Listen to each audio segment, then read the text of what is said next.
Hai sahabat Kalanamita, namo sayang adik budaya, namo budaya. Kenalkan, nama saya Aryo Sentana, biasa dipanggil Aryo.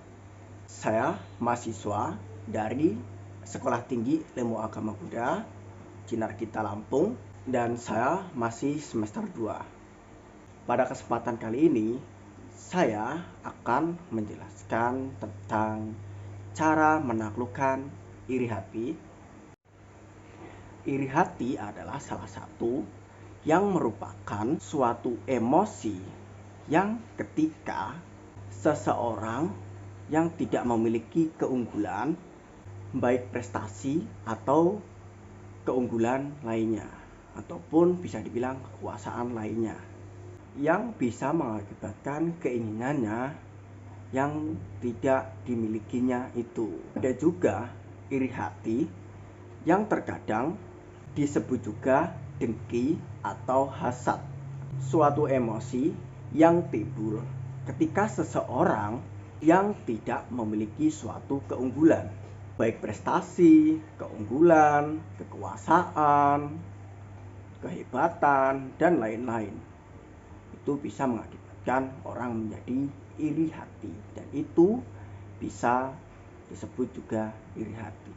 Pada kesempatan hari ini, saya akan menjelaskan bagaimana cara menaklukkan iri hati yang ada dalam diri kita. Saya akan menjelaskan beberapa poin yang akan dibahas pada kesempatan kali ini tentang menaklukkan iri hati. Yang pertama, kita cari tahu dari mana datangnya masalah. Yang kedua, kita tidak terlepas dari kecemburuan, karena iri hati timbul dari rasa kita cemburu. Yang ketiga adalah waspada terhadap pikiran kita. Yang keempat adalah menghadapi iri hati. Yang terakhir adalah hargai diri sendiri.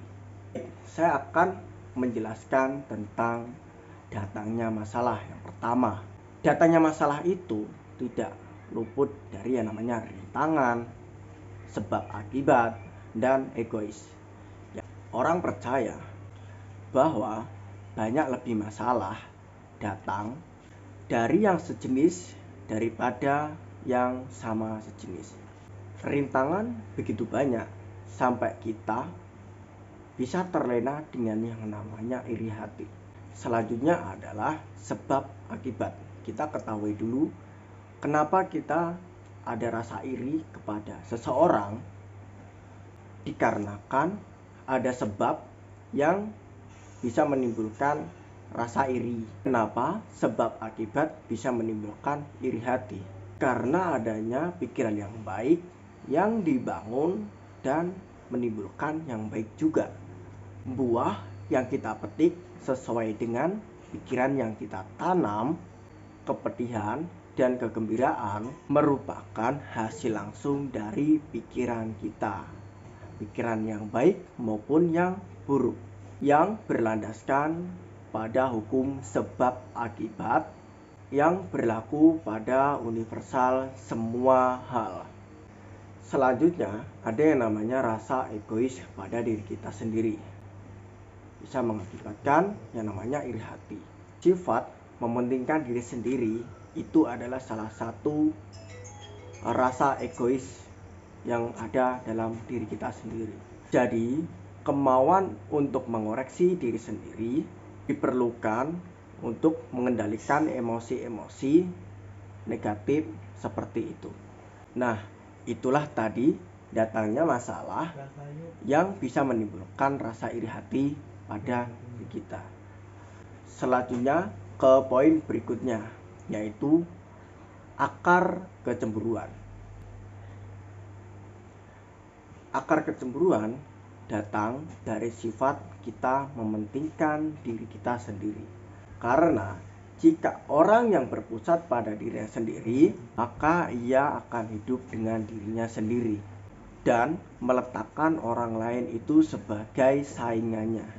Ia merasa iri melihat orang yang berhasil, Ia menginginkan keberhasilan mereka, dan ia sempat tidak bisa menghargai keberhasilan mereka, hingga ia sungguh-sungguh menjadi asosial yang berbahaya, yang pada gilirannya menciptakan kesulitan. Nah, itulah tadi dari akar kecemburuan yang dimulai dari sifat mementingkan diri sendiri. Poin selanjutnya adalah kewaspadaan pikiran. Kita harus terus-menerus waspada terhadap pikiran kita yang tidak baik. Tiap kali pikiran negatif muncul, kita mesti mengingatkannya dengan pikiran yang positif. Ini mengharuskan kita tetap sadar terhadap apa yang masuk dan keluar dari batin kita. Itulah tadi penjelasan tentang kewaspadaan pikiran, yang adanya waspada terhadap pikiran kita sendiri. Selanjutnya ke poin berikutnya, ini yang kita tunggu-tunggu ya, cara menghadapi ataupun cara mengatasi iri hati yang ada pada diri kita. Yang pertama, kita tidak enggan untuk merasakan atau merasa simpati atau menumbuhkan rasa simpati. Kenapa kita harus menumbuhkan rasa simpati? Karena sembari mengikis yang mementingkan diri sendiri,